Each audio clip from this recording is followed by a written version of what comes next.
Advance learning ইনস্টিটিউটের পক্ষ থেকে তোমাদের প্রত্যেককে জানাই স্বাগত। আশা করি তোমরা প্রত্যেকেই খুব ভালো আছো এবং সুস্থ আছো।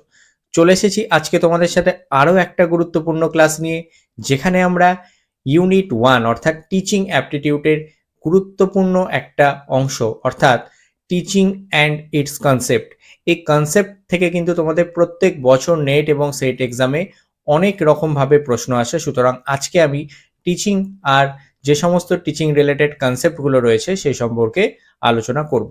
তো প্রত্যেকে মন দিয়ে ক্লাসটা ভালোভাবে করবে, কারণ এখান থেকে যে ধরনের প্রশ্নগুলো আলোচনা করব সেগুলো কিন্তু বিগত নেট পরীক্ষার কিছু প্রশ্ন। তোমরা নিশ্চয়ই স্ক্রিনে দেখতেই পাচ্ছ যে আমাদের গত নেট এক্সামে যে প্রশ্নগুলো এসেছিল, অর্থাৎ 2022 সালের বিভিন্ন সেশন, 2023 সালের বিভিন্ন সেশনে যে প্রশ্নগুলো আমাদের নেট এক্সামে এসেছিল, সেই সমস্ত গুরুত্বপূর্ণ প্রশ্নগুলোই আজকের এই ভিডিওতে আলোচনা করব। তো দেখো, প্রথম আজকে যে আমাদের টিচিং এর কনসেপ্ট থেকে কোশ্চেনটা রয়েছে, in which approach the teacher present a puzzling situation and students solve the problem by gathering data and testing their conclusion. তাহলে এখানে একটা অ্যাপ্রোচের কথা বলতে বলেছে তোমাদেরকে, যেখানে teacher presents a puzzling situation, এরকম একটা পাজলিং সিচুয়েশন টিচার দিয়ে দেবে এবং স্টুডেন্টস কি করবে, solve the problem by gathering data and testing their conclusion. Student কিন্তু নিজেরাই প্রবলেমটা সলভ করবে, কিভাবে, ডেটা গ্যাদার করার মাধ্যমে, এবং একটা কনক্লুশনে তারা পৌঁছাবে। এই রকম মেথডকে আমরা কি বলবো, বা এই রকম অ্যাপ্রোচকে আমরা কি বলবো? খুব সুন্দর একটা প্রশ্ন। দেখতে পাচ্ছ যে ইউজিসি নেট ডিসেম্বর 2023 এসেছিল। অপশন হিসেবে আমাদের রয়েছে Discovery learning, latent learning, situated learning এবং ইনকোয়ারি লার্নিং। তাহলে তোমাদের বলতে হবে এই ধরনের টিচিং অ্যাপ্রোচকে আমরা কি বলবো, যেখানে একটা পাজলিং সিচুয়েশন টিচার প্রেজেন্ট করবে এবং ছাত্রছাত্রীরা নিজেরাই সেটা সলভ করবে। তাহলে দেখো, অপশনগুলোর মধ্যে যদি আমরা দেখি, তাহলে আমাদের সঠিক উত্তর এখানে হবে ইনকোয়ারি লার্নিং। কেন? ইনকোয়ারি লার্নিং হচ্ছে এমন একটা অ্যাপ্রোচ যেখানে টিচার আমাদের প্রেজেন্ট করছে একটা পাজলিং সিচুয়েশন আমাদের দিচ্ছে, এবং স্টুডেন্টরা তাদের ডেটা বা তারা বিভিন্ন রকম ডেটা গ্যাদার করে প্রবলেমটাকে নিজের মতো করে সলভ করছে। অর্থাৎ স্টুডেন্ট যেখানে অ্যাক্টিভলি ইনভলভ থাকছে in their own learning process. আমরা ইনকোয়ারি লার্নিংকে এটাই বলি। দেখো, এখানে কথাটা রয়েছে কিন্তু ইনকোয়ারি লার্নিং।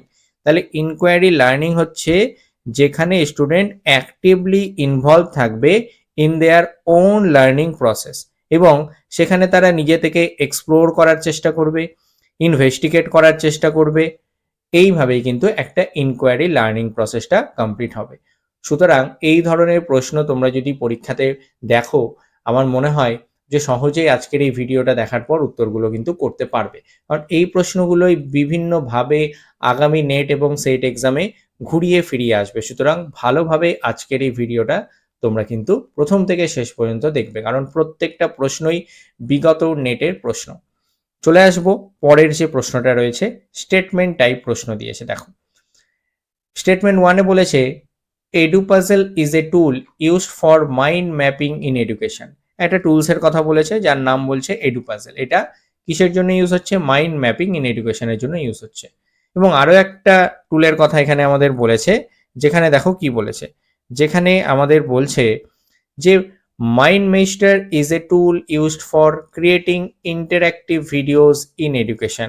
তাহলে আরো একটা এখানে টুলের কথা বলেছে, যে টুল দ্বারা আমরা কি দেখছি, creating interactive videos in education. আমরা বিভিন্ন রকম ইন্টারঅ্যাক্টিভ ভিডিও তৈরি করতে পারি। এবার এই দুটো স্টেটমেন্ট থেকে তোমাদের বলতে হবে যে কোনটা ঠিক বা কোনটা ভুল রয়েছে। না দুটোই ঠিক, না দুটোই ভুল রয়েছে। দেখো, প্রথমত আমাদের যে স্টেটমেন্টে আমরা দেখতে পাচ্ছি এডুপাজল, যেটা বলছে যে একটা টুল use for mind mapping in education, এই স্টেটমেন্টটা কিন্তু ঠিক নয়। ঠিক আছে, স্টেটমেন্ট 1 হচ্ছে আমাদের ভুল। এবং পরের যে স্টেটমেন্টটা দিয়েছে এটাও কিন্তু আমাদের ভুল দিয়েছে, যে MindMeister is a tool used for creating interactive videos in education, এটাও আমাদের ভুল রয়েছে।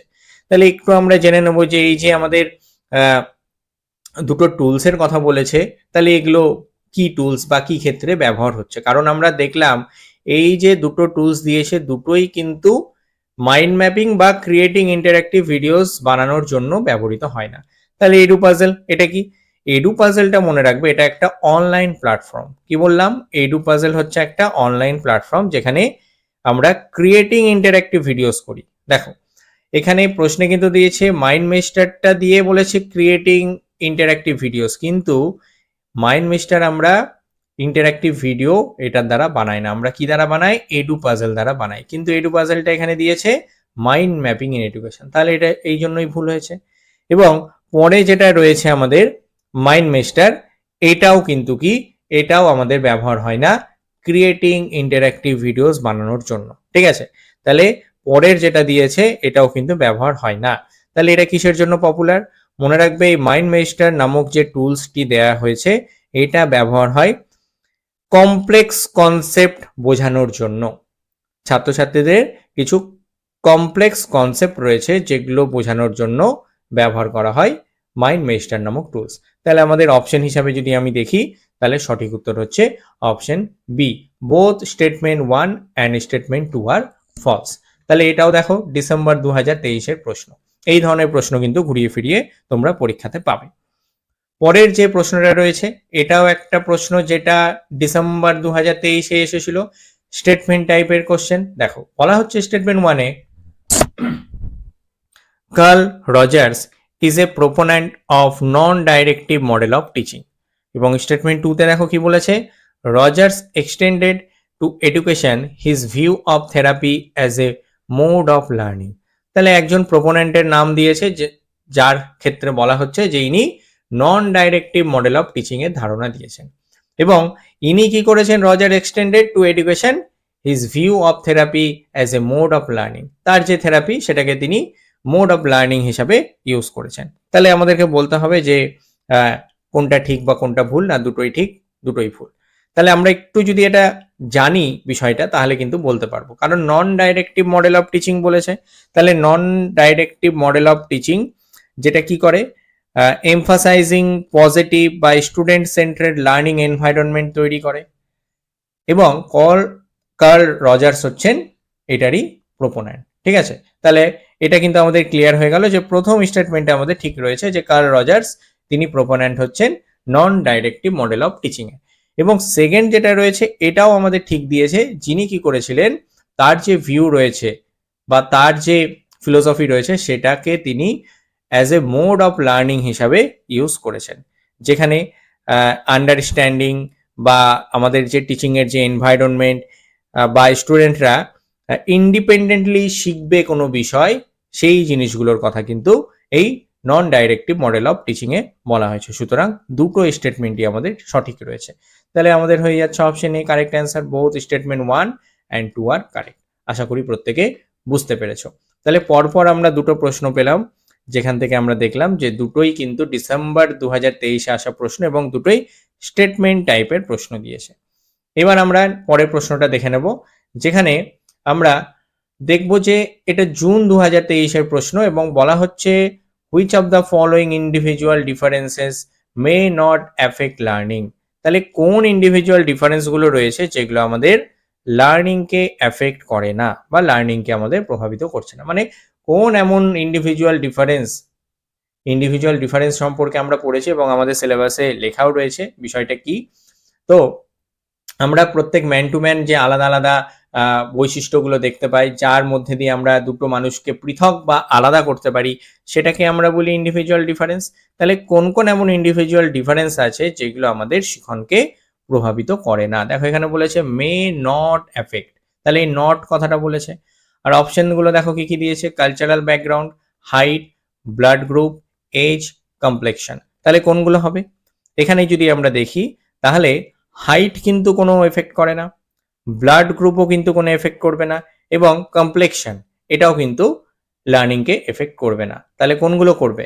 একজন লার্নারের কালচারাল ব্যাকগ্রাউন্ড এফেক্ট করে, একজন লার্নারের এজ এটাও কিন্তু এফেক্ট করবে আমাদের লার্নিংকে। তাহলে কি কি হলো দেখো, বি, সি এবং ই। ঠিক আছে, তাহলে বি, সি, ই দেখে নেব কোন অপশনে আছে। অপশন বি হচ্ছে কারেক্ট অ্যান্সার। তাহলে বি, সি, অর্থাৎ আমরা কি কি দেখলাম, আমাদের কালচারাল ব্যাকগ্রাউন্ড এবং এজ এই দুটো আমাদের লার্নিংকে এফেক্ট করে, কিন্তু হাইট এফেক্ট করে না, আমাদের ব্লাড গ্রুপ এফেক্ট করে না, এবং কমপ্লেকশনও আমাদের লার্নিংকে এফেক্ট করছে না। ঠিক আছে, চলো খুব সুন্দর একটা প্রশ্ন। এরকম প্রশ্ন কিন্তু তোমরা আগামীতে সেট পরীক্ষাতেও পাবে। চলে আসবো পরের প্রশ্নে, যেটা পিঁয়াজের থিওরি থেকে দেওয়া হয়েছে। প্রশ্নটা দেখে নাও, খুব গুরুত্বপূর্ণ একটা প্রশ্ন, জুন 2023 এবং এই ধরনের প্রশ্ন কিন্তু তোমরা যারা এডুকেশন বিষয়ে নেট পরীক্ষা দেবে বা সেট পরীক্ষা দেবে তাদের জন্য কিন্তু ইকুয়ালি ইম্পর্টেন্ট। বলা হচ্ছে arrange the stage of Piaget's theory of cognitive development in ascending order. তাহলে তোমাদেরকে অ্যাসেন্ডিং অর্ডারে সাজাতে বলেছে পিঁয়াজের যে কগনিটিভ ডেভেলপমেন্টের থিওরি রয়েছে সেটাকে সাজাতে হবে, অর্থাৎ পরপর আমাদের সাজাতে হবে। অ্যাসেন্ডিং অর্ডারে বলেছে মানে একদম প্রথম থেকে শুরু করে পিঁয়াজের লাস্ট যে স্টেজ রয়েছে সেটা আমাদেরকে সাজাতে হবে। তাহলে আমরা কংক্রিট অপারেশনাল দেখতে পাচ্ছি, প্রি অপারেশনাল আছে, সেন্সরি মোটর রয়েছে, ফর্মাল অপারেশন রয়েছে। তাহলে আমরা সবাই জানি যে সবার প্রথম যেটা সেটা হচ্ছে সেন্সরি মোটর স্টেজটাই হচ্ছে আমাদের 1 নাম্বারটা, তাই তো। এবং সবার শেষে কোনটা আসে? সবার শেষে আসে আমাদের এটা ফর্মাল। তাহলে দেখো 1 আর 4 যদি পেয়ে যায় তাহলে বোঝাই যাচ্ছে যে এই 1-এর পর আমাদের কোনটা হবে? এই প্রি যেটা রয়েছে আমাদের সেটা হবে, তাই তো। তাহলে সি এর পর হয়ে যাবে আমাদের এইটা বিটা, তার মানে এটা 2 নাম্বার, এবং এটা দাঁড়িয়ে যাবে 3 নাম্বারে, এটা কংক্রিট অপারেশনাল স্টেজ। তাহলে প্রথমে আসছে আমাদের কি সি, তারপরে আসলো কি বি, তারপরে হচ্ছে এ, এবং লাস্ট হচ্ছে ডি। তাহলে দেখে নাও সি বি এ ডি কোথায় আছে? বি নাম্বার অপশনে আছে সি বি এ ডি। তাহলে এটাই হচ্ছে আমাদের কারেক্ট অ্যান্সার। দেখো সহজ প্রশ্ন, কিন্তু যদি তুমি পেঁয়াজের কগনিটিভ ডেভেলপমেন্ট না জানো তাহলে কিন্তু কোনোভাবেই উত্তর করতে পারবে না। সুতরাং ভালো করে এই ধরনের প্রশ্নগুলো প্র্যাকটিস করবে। এবং এই ধরনের আরো একটা প্রশ্ন আমাদের রয়েছে, আমরা একটু পরেই আলোচনায় আসবো।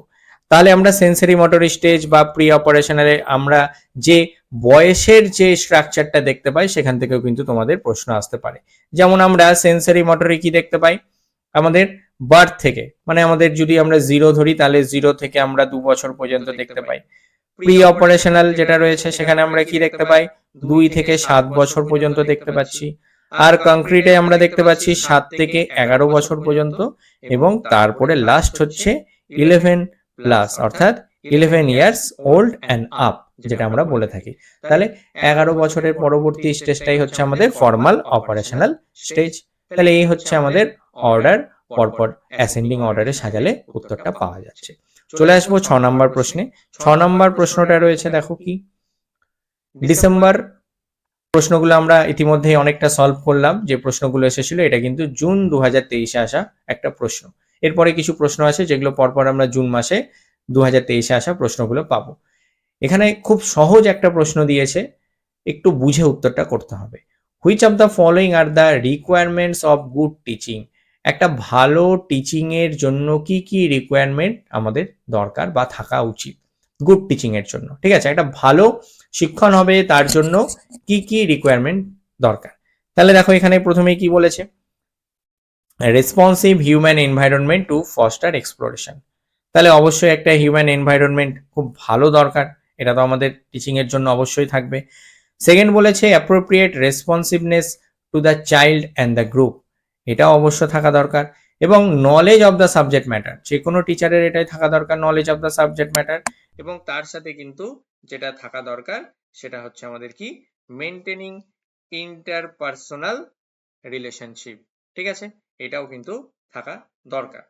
এবং তার সাথে আরো একটা বলেছে স্ট্রিক্ট অ্যাডহেরেন্স টু এ রিজিড টিচিং প্ল্যান, এইটা আমাদের কিন্তু হবে না, কারণ এখানে কিন্তু কি বলে দিয়েছে, স্ট্রিক্টের কথা বলে দিয়েছে। কখনোই আমাদের যে টিচিং প্ল্যান সেটা কিন্তু স্ট্রিক্ট হবে না, মানে একটা গুড টিচিং এর এটা কিন্তু বৈশিষ্ট্য নয়। সুতরাং আমরা যদি উত্তরটা একটু দেখি, মানে অলরেডি আমি কিন্তু উত্তর এর মধ্যে দিয়ে বলেই দিয়েছি।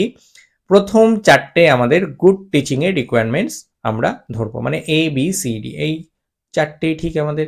কারণ স্ট্রিক্ট অ্যাডহারেন্স টু এ রিজিড টিচিং প্ল্যান, একটা টিচিং প্ল্যান কখনো স্ট্রিক্ট বা কঠিন কিন্তু হতে পারে না, এই বিষয়টা আমাদের মাথায় রাখতে হবে। তাহলে এ বি সি ডি আমাদের রয়েছে অপশন বিতে, তাহলে অপশন বি হচ্ছে কারেক্ট অ্যান্সার। তাহলে এই ধরনের কোশ্চেন অ্যান্সার তোমরা যদি সলভ করতে চাও প্রতিনিয়ত, তাহলে আমাদের যে অনলাইন এবং অফলাইন ব্যাচ রয়েছে, পেড ব্যাচ, সেখানে তোমরা যুক্ত হতে পারো। আমাদের হোয়াটসঅ্যাপ করো 8777740493 এই নাম্বারে। এই ধরনের প্রশ্ন উত্তর প্রতি সপ্তাহে অনলাইন এবং অফলাইন ব্যাচে প্র্যাকটিস করানো হচ্ছে। যারা চাইছো প্র্যাকটিস করতে তারা অবশ্যই আমাদের পেড ব্যাচে যুক্ত হতে পারো। এবার জুন মাসের আরো একটা প্রশ্ন দেখে নেবো। আমি বললাম পরপর এবার আমাদের কিছু জুন মাসের প্রশ্ন থাকবে। এখানে factors effect learning of learners এর একটা প্রশ্ন দিয়েছে। আগেরটা আমরা টিচিং এর ক্ষেত্রে দেখলাম, এটা কিন্তু লার্নিং এর কিছু ফ্যাক্টরের কথা আমরা জানবো। তাহলে which of the following factors effect learning of learners. তাহলে দেখো এটাও জুন 2023 বললাম একটু আগে যে জুন 2023 প্রশ্ন কিছু সলভ করব। তাহলে প্রথম আমাদের কি রয়েছে, ফ্যামিলি স্ট্রাকচারের কথা বলেছে। সেকেন্ড বলেছে সোশিও ইকোনমিক স্ট্যাটাস। সি বলেছে কালচারাল ব্যাকগ্রাউন্ড এবং অপশন এখানে ডি হিসাবে রয়েছে টাইপ অফ স্কুল। তাহলে এখান থেকে আমাদের বেছে নিতে হবে কোনগুলো আমাদের ফ্যাক্টরস রয়েছে যেগুলো এফেক্ট করছে লার্নিং অফ লার্নার, একজন লার্নারের যে শিখন হবে তাতে কোনগুলো এফেক্ট বা প্রভাবিত করবে।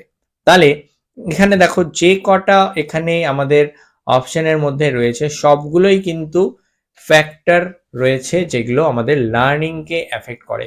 একজন লার্নারের ফ্যামিলি স্ট্রাকচার, তার সোশিও ইকোনমিক স্ট্যাটাস, তার কালচারাল ব্যাকগ্রাউন্ড এবং তার টাইপ অফ স্কুল কিরকম রয়েছে, সমস্ত কিছুই কিন্তু আমাদের লার্নিংকে এফেক্ট করছে। অর্থাৎ একটা লার্নিং এগুলো ছাড়াও লার্নারের যে পার্সোনালিটি থাকে, তার মোটিভেশন থাকে বা তার প্রায়র নলেজ থাকে, সমস্ত কিছুই কিন্তু আমাদের লার্নিংকে কি করছে, এফেক্ট করছে।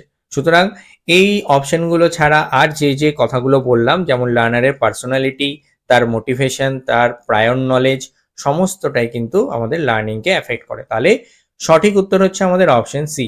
A B C D চারটেই factor রয়েছে যেগুলো আমাদের লার্নিং অফ লার্নার্স তার জন্য এফেক্টেড। তাহলে চলে আসবো পরের প্রশ্নে। এটা জুলাই 2023 প্রশ্ন। দেখো প্রশ্নটা কি বলেছে, which of the following are the basic requirements for effective teaching.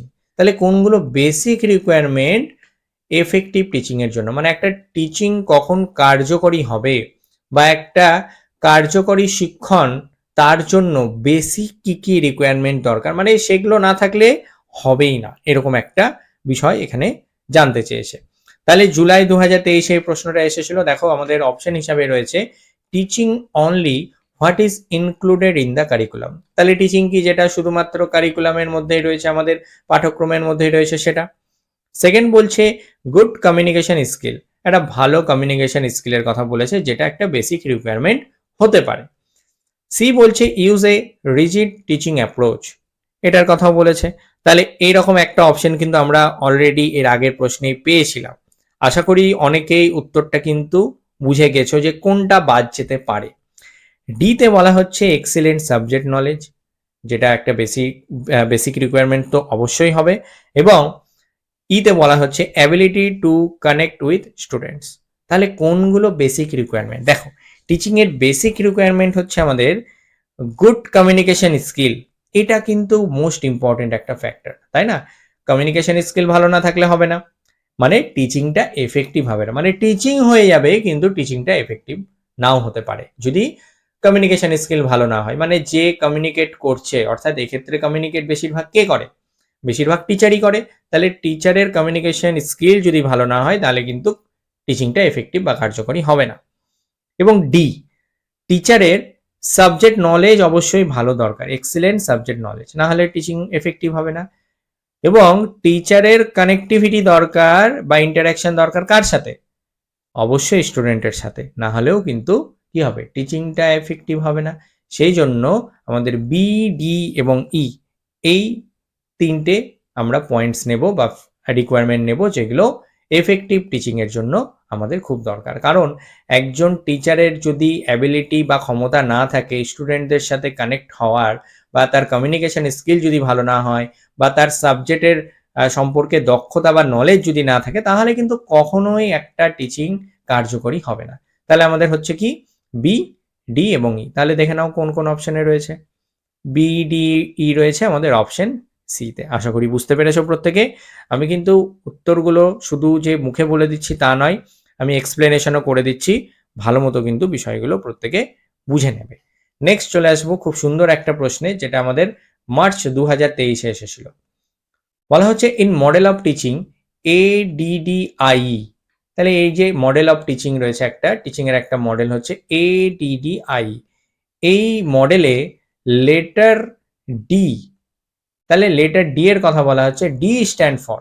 তাহলে এখানে যদিও দুটো আমাদের ডি রয়েছে, তাহলে দুটো ডি এ আমাদের কিন্তু বলতে হবে যে এই দুটো ডি এর অর্থটা কি।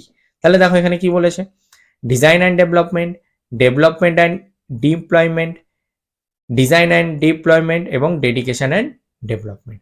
তাহলে এই ADDIE, তাহলে ADDIE যে রয়েছে, এক্ষেত্রে এ মানে কি, দেখো আমরা সবগুলো একটু জেনে নেব। এ মানে আমরা বলবো হচ্ছে, এটা হচ্ছে আমাদের অ্যানালাইসিস। কেমন, এ হচ্ছে অ্যানালাইসিস। তাহলে এটা ডি রয়েছে। সেকেন্ড যে ডিটা সেটা আমরা পরে আসছি, আগে দেখো প্রথম ডিটা কি হবে। প্রথম ডিটা হচ্ছে আমাদের ডিজাইন। ঠিক আছে, প্রথম ডিটা হচ্ছে ডিজাইন। তাহলে বোঝাই যাচ্ছে যে ডিজাইন এখানেও আছে এখানেও আছে, কিন্তু সেকেন্ড ডিটার অর্থ হচ্ছে ডেভেলপমেন্ট। তাহলে আমার বেরিয়ে গেল ডিডি, কারণ এখানে একটা ডি এর মানে কিন্তু জানতে চাইনি, এখানে দুটো ডি দিয়ে কিন্তু ওইভাবেই অপশনগুলো সেট করা আছে। সুতরাং ডিজাইন অ্যান্ড ডেভেলপমেন্ট আমরা সঠিক উত্তর কিন্তু পেয়ে গেলাম। তাহলে বাকিগুলো কি আছে সেটাও কিন্তু একটু জানতে হবে। ঠিক আছে, দেখো আমরা এটা জানলাম অ্যানালাইসিস, ডি জানলাম, প্রথম ডিটা হচ্ছে ডিজাইন এবং সেকেন্ড ডি হচ্ছে ডেভেলপমেন্ট। তাহলে আই কি, এই আই ফর হচ্ছে আমাদের ইমপ্লিমেন্টেশন, মনে রাখবে, কারণ পুরো অর্থ পরীক্ষাতে পরবর্তীতে আসতে পারে। ঠিক আছে, ইমপ্লিমেন্টেশন। তাহলে আমরা আইটা জানলাম। ঠিক আছে, এবার লাস্ট আছে ই। তাহলে এই ই মানে, ইটা কি হবে, ই হচ্ছে ইভ্যালুয়েশন। তাহলে এই ই হচ্ছে ইভ্যালুয়েশন। তাহলে দাঁড়ালোটা কি বিষয়টা, পুরো টিচিং এর যে একটা মডেল দিয়েছে যেটার নাম হচ্ছে ADDIE, এর পুরো অর্থটা আমরা জেনে নিলাম। আর আমাদের শুধু প্রশ্নটা দিয়েছে এরকম, ডি স্ট্যান্ড ফর, তাহলে ডি স্ট্যান্ড ফর হচ্ছে ডিজাইন এবং ডেভেলপমেন্ট। প্রথম ডি হচ্ছে ডিজাইন, সেকেন্ড ডি হচ্ছে ডেভেলপমেন্ট, আর এ হচ্ছে অ্যানালাইসিস, আই হচ্ছে ইমপ্লিমেন্টেশন এবং লাস্ট ই হচ্ছে ইভ্যালুয়েশন। তাহলে বোঝা গেল নিশ্চয়ই প্রত্যেকের। চলো চলে আসবো নেক্সট কোশ্চেন, জুলাই 2022-এর প্রশ্ন। দেখো 23-এর প্রশ্নগুলো কিন্তু আমাদের কমপ্লিট হয়ে গেল, এবার চলে আসলাম জুলাই 2022-এর প্রশ্ন। বলা হচ্ছে which of the following is not an effective domain. তাহলে এফেক্টিভ ডোমেন নয় কোনটা। তাহলে এর জন্য আমাদের জানতে হয় যে কোনগুলো আমাদের এফেক্টিভ ডোমেনের মধ্যে পড়ছে। যেগুলো আমাদের এফেক্টিভ ডোমেনের মধ্যে পড়ছে সেগুলো বাদ দিয়ে বাকিটা আমাদের দেখতে হবে যে কোনটা এফেক্টিভ ডোমেনের মধ্যে তাহলে পড়ছে না, কারণ এখানে বলেছে নট অ্যান এফেক্টিভ ডোমেন। তাহলে অপশন দেখো কি কি রয়েছে, রিসিভিং, অ্যানালাইজিং, ভ্যালুইং, অর্গানাইজিং। তাহলে যারা এটা জানো তারা কিন্তু সহজেই করতে পারবে। মানে আমাদের ব্লুম ট্যাক্সোনমিতে যে এফেক্টিভ ডোমেন সম্পর্কে বলা রয়েছে, সেক্ষেত্রে কিন্তু আমরা জানি যে আমাদের growth, attitude, value, motivation, appreciation, এই বিষয়গুলো কিন্তু সেখানে রয়েছে। ঠিক আছে, তাহলে এখান থেকে আমরা দেখতে পাচ্ছি কি আমাদের অ্যানালাইজিং বিষয়টা কিন্তু আমাদের নেই। ঠিক আছে, অ্যানালাইজিং বিষয়টা এফেক্টিভ ডোমেনের মধ্যে পড়ছে না। তাহলে সহজেই উত্তর করা যাবে যদি তোমার জানা থাকে যে এফেক্টিভ ডোমেনের মধ্যে কি কি পড়ছে। তাহলে এফেক্টিভ ডোমেনের মধ্যে আমাদের কি কি পড়ে, আমাদের রিসিভিং পড়ে, রেসপন্ডিং পড়ে, ভ্যালুইং পড়ে, অর্গানাইজিং পড়ে, ক্যারেক্টারাইজিং পড়ে, এই বিষয়গুলো আমাদের এফেক্টিভ ডোমেনের মধ্যে পড়ছে, কিন্তু অ্যানালাইজিংটা এফেক্টিভ ডোমেনের মধ্যে পড়ে না। সেই জন্য আমাদের এটা উত্তর হলো। আশা করি প্রত্যেকে বুঝতে পেরেছো। আরো একটা প্রশ্ন যেটা 2022 সালে অক্টোবরে পরীক্ষায় এসেছিল, এটাও দেখো ব্লুম ট্যাক্সোনমি থেকেই দেওয়া। পরপর কিন্তু ব্লুম ট্যাক্সোনমির আমরা প্রশ্নগুলো এখন দেখব। বলা হচ্ছে which of the following levels of Bloom taxonomy is achieved by rote learning. তাহলে ব্লুম ট্যাক্সোনমির কোন একটা পার্ট রয়েছে যেটা আমরা অ্যাচিভ করতে পারবো রোট লার্নিং দ্বারা। তাহলে রোট লার্নিং দ্বারা আমরা কোনটাকে অ্যাচিভ করতে পারবো, অপশন হিসাবে রয়েছে রিমেম্বারিং, অ্যাপ্লাইং, অ্যানালাইজিং, আন্ডারস্ট্যান্ডিং। দেখো সবগুলোই কিন্তু আমাদের ব্লুম ট্যাক্সোনমির মধ্যেই রয়েছে, কিন্তু রোট লার্নিং দ্বারা আমরা কোনটাকে অ্যাচিভ করতে পারবো। ঠিক আছে, তাহলে রোট লার্নিং এর দ্বারা অ্যাচিভ হবে কোনটা, আমাদের রিমেম্বারিং, বা আমরা ঘুরিয়েও বলতে পারি রিমেম্বারিংটা অ্যাচিভ হবে কি দ্বারা, রোট লার্নিং দ্বারা অ্যাচিভ হবে। তাহলে এই যে লেভেলটা রয়েছে যেখানে আমরা কিন্তু দেখতে পাচ্ছি যে রিমেম্বারিং দ্বারাই আমাদের কি অ্যাচিভ হচ্ছে, রোট লার্নিংটা অ্যাচিভ হচ্ছে। যেটা ব্লুম ট্যাক্সোনমি। তাহলে খুব ভালো মতো কিন্তু তোমরা ব্লুম ট্যাক্সোনমিটা পড়ে যাবে এবং পিঁয়াজের যে কগনিটিভ ডেভেলপমেন্ট রয়েছে তার মধ্যে যে ডোমেনগুলো রয়েছে সেগুলো কিন্তু খুব ভালোভাবে দেখে যাবে, কারণ এখান থেকে কিন্তু দেখছো প্রশ্ন প্রত্যেক বছর পরীক্ষাতে আসছে। চলে আসবো 12 নম্বর প্রশ্নে। দেখো 12 নম্বর প্রশ্ন রয়েছে অক্টোবর 2022-এর প্রশ্ন, the effectiveness of teaching depends on. তাহলে একটা টিচিং এর এফেক্টিভনেসটা কার উপর ডিপেন্ড করে? এখানে অপশন হিসাবে রয়েছে qualification of a teacher, handwriting of teacher, personality of teacher এবং the ability of teachers to explain the concept to the learners. আমরা সহজেই কিন্তু বুঝতে পারছি কোনটা উত্তর হবে। দেখো এখানে কিন্তু প্রত্যেকটাই কম বেশি দরকার, কিন্তু এফেক্টিভনেস অফ টিচিং, এফেক্টিভনেস এই বিষয়টা দেখে আমাদের উত্তরটা করতে হবে। মানে একটা টিচিং এর কার্যকারিতা বা এফেক্টিভনেস সব থেকে বেশি কার উপর এখানে আমাদের দরকার পড়বে। তাহলে পার্সোনালিটিও এফেক্ট করে, হ্যান্ডরাইটিংটাও করতে পারে, কোয়ালিফিকেশনটা খুব একটা বেশি করে না, কিন্তু ability of teacher to explain the concept, লার্নারের কাছে যদি তার অ্যাবিলিটি না থাকে সেই কনসেপ্টটাকে এক্সপ্লেন করার, তাহলে আর কিসের টিচিং? তাহলে তো টিচিং বিষয়টাই আর আসে না। কারণ প্রত্যেকটা টিচারের অ্যাবিলিটি বা ক্ষমতা প্রথম এটাই হবে যাতে সে লার্নারের কাছে তার যে কনসেপ্ট বা যে বিষয়বস্তু নিয়ে সে আলোচনা করছে সেটা যাতে ভালোভাবে এক্সপ্লেন করতে পারে। তাহলে কি হবে? এটাই কিন্তু টিচিং এর এফেক্টিভনেস হবে। এবং আমরা এটাও জানি যে একজন টিচার কিন্তু বিভিন্ন কনসেপ্ট, বিভিন্ন টেকনিকে বা বিভিন্ন তার লার্নিং স্টাইল আলাদা আলাদা হতেই পারে।